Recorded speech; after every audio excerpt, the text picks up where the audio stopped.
Styles, and you're watching BrettO Live. What is going on, guys? BrettO Live back with another video, and today we have the Week in Review, episode 138. This is where we go over Raw and SmackDown in a WWE action figure setup style. We're going to start off on Monday Night Raw like we always do. Guys, feel free. If you guys want to skip to SmackDown, feel free. I would say an estimate of like 6 minutes through the video.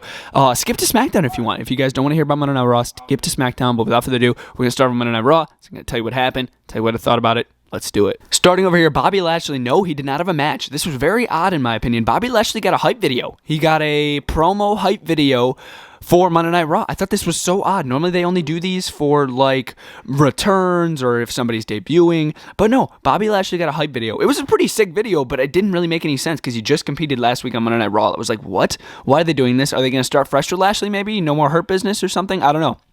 They might be doing something new with Lashley because this kind of came out of left field. I didn't really understand why they did this. But yeah, thought it was kind of cool. Moving over here was Team Becky Lynch going up against Team Liv Morgan. This wasn't a bad idea. I actually thought this was a really good idea for the women's stuff for Monday Night Raw here. Just something new, something fresh. The match itself was alright. Liv Morgan basically had a bunch of faces on her team like Bianca Belair, Dana Brooke. Becky Lynch had a bunch of heels on her team like Selena Vega, Carmella, Tamina. The match was alright. It was basically heels versus faces. Liv Morgan was able to pin Tamina to pick up the victory, and then Becky Lynch tried to attack her after the match, but then Liv Morgan was able to hit her move on Becky Lynch. So Liv Morgan reigned tall with all the faces. So I thought that was kind of cool.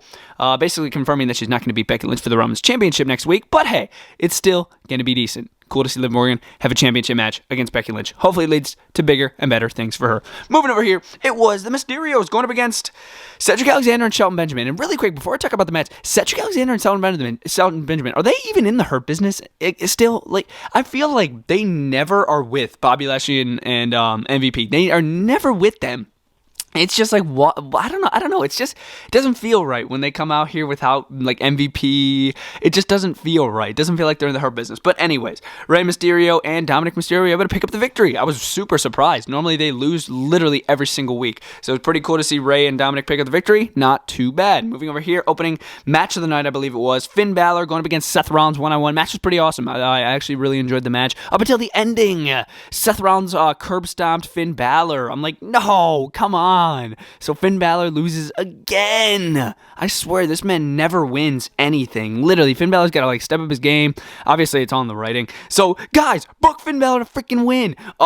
But yeah, it was, yeah. Of course, Seth Rollins has got to win, though, because he's got the Big E match up against Big E at day one. So, of course, he has to win this match. It was all right. Moving over here, this was actually kind of hilarious. It was the Street Profits going up against Otis and Chad Gable. That match doesn't really matter.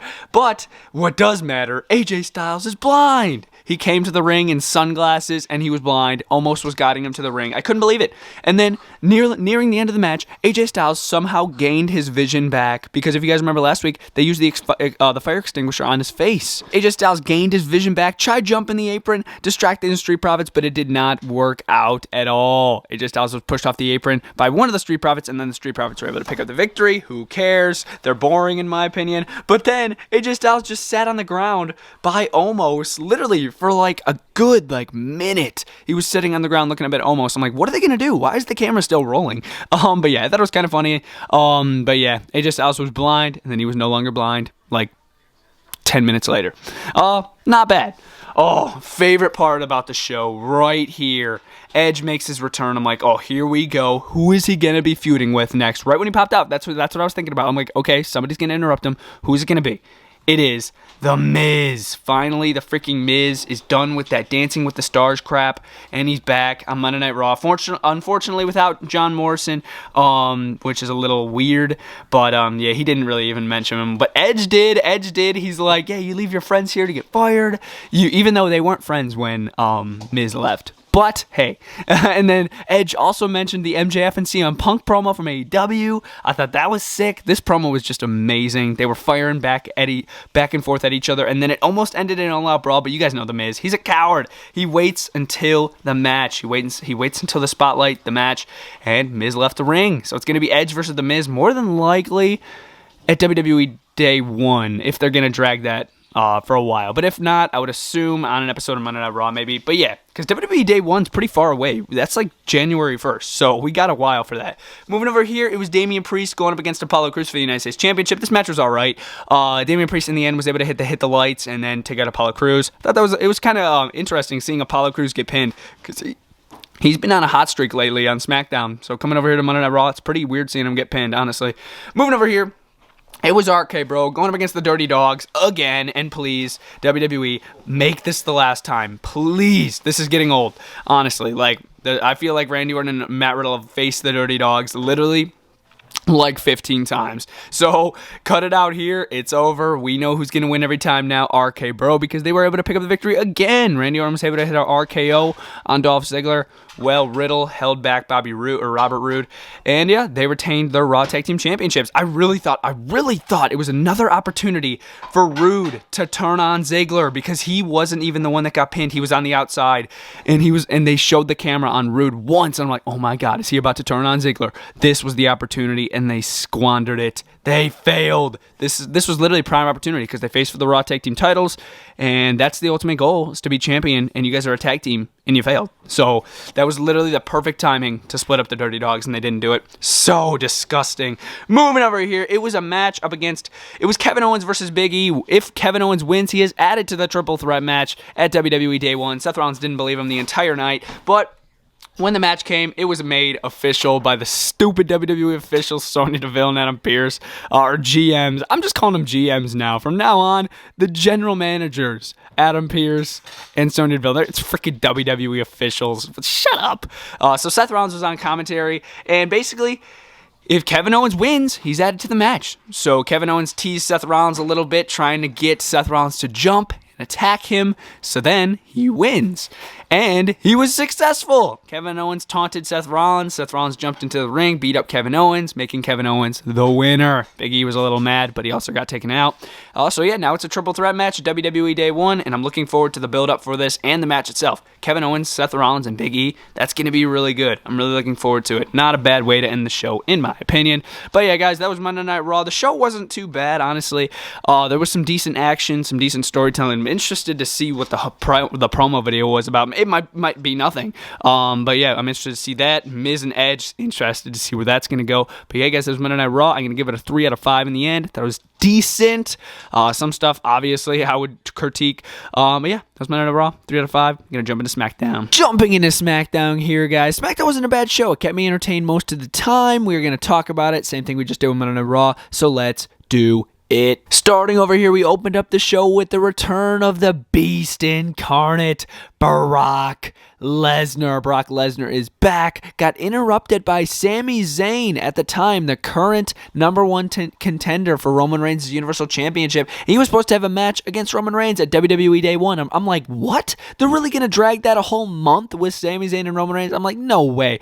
Brock Lesnar did some convincing, and he convinced Sami Zayn to have the championship match tonight on SmackDown. I'm like, yo, of course he did some, a little physical convincing, grabbing the wrist of Sami Zayn and things like that. But yeah, he got the match moved to tonight, and we'll talk about what happened later. But I really enjoyed that opening promo. I thought that was really fun, really cool, seeing Sami Zayn and Brock Lesnar interact, like jokingly, but I thought it was pretty fun. I enjoyed it. Moving over here, we had our opening match of the night. It was Shayna Baszler going up against Sasha Banks. I really enjoyed this match, actually, one-on-one. Normally, I don't really enjoy the women's matches, I'm going to be honest with you guys, but this one wasn't too bad. I'm a fan of Shayna Baszler. I'm sort of a fan of Sasha Banks.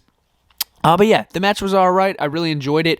In the end, I really thought we were going to see Shayna Baszler tap out Sasha Banks, but in the end, Sasha Banks was able to pin Shayna Baszler, which, again, I really wanted Shayna Baszler to win here. I didn't think it would have hurt Sasha Banks to lose. I think it would have really helped Shayna Baszler out, but they gave it to Sasha Banks. Yeah, I don't really see them doing it any other way. But yeah, should have been Baszler in my opinion. Moving over here, it was Los Lotharios, Humberto Carrillo, and Angel Garza going up against the Viking Idiots, or the Viking Raiders, of course, Eric and Ivar. This match was kind of quick and lame.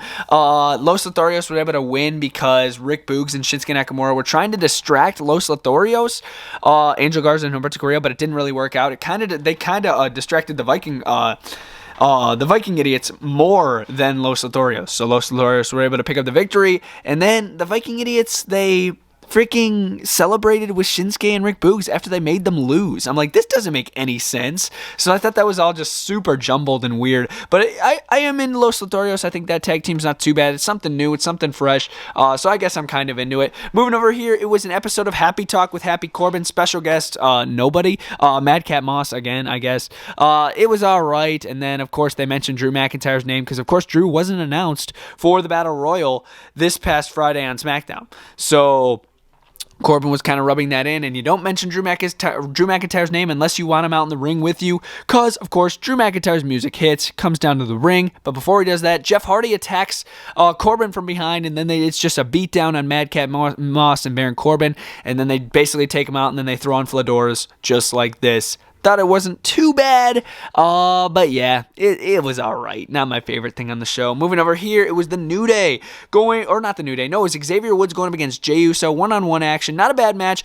I was sort of expecting this, the disqualification, because they couldn't really make Jey look bad. They can't make King Woods look even worse, because they've been beating him down, so I'm like, yeah, this is probably going to end in a disqualification, and like I said, Jimmy Uso caused a disqualification attacking Xavier Woods, so technically Xavier Woods did pick up the victory, then it ended in an all-out brawl. Kofi Kingston is back. He helped out Xavier Woods a little bit, and then the New Day basically reigned tall. I thought it was really cool, and yeah, I would assume that they're going to be getting the tag team title opportunity at day one.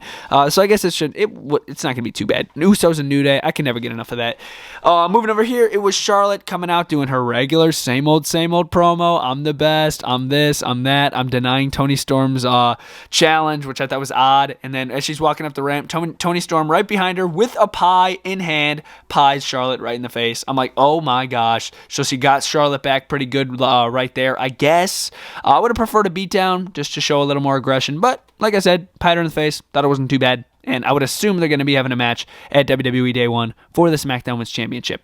Yeah, not too bad. Moving over here, it was Sheamus going up against Cesaro. I thought this was a pretty cool match. Brought me back to when the bar was together. I really enjoyed this one. Sheamus was, before I talk about the winner, it was a hardcore match. Ridge Holland was watching backstage, of course, the protege to Sheamus. And yeah, Sheamus in the end was able to hit a wicked bro kick on Cesaro, literally slamming his face in to pick up the victory. And then Sheamus was able to pick up the victory over Cesaro. I'm like, dude, that was not too bad. One day, I want to see Sheamus and Cesaro team up again in a tag team. I think that would be really cool. It's the bar, bringing back the bar. I think that would be really cool one day. But yeah, not too bad at all. Moving over here, it was the main event of the show.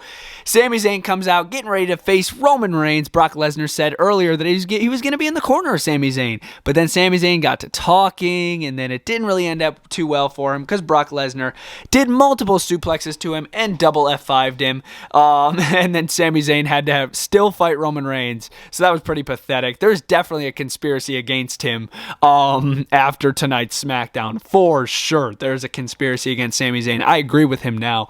But yeah, Roman Reigns hits a spear, locks in the guillotine, taps out Sami Zayn very, very quickly.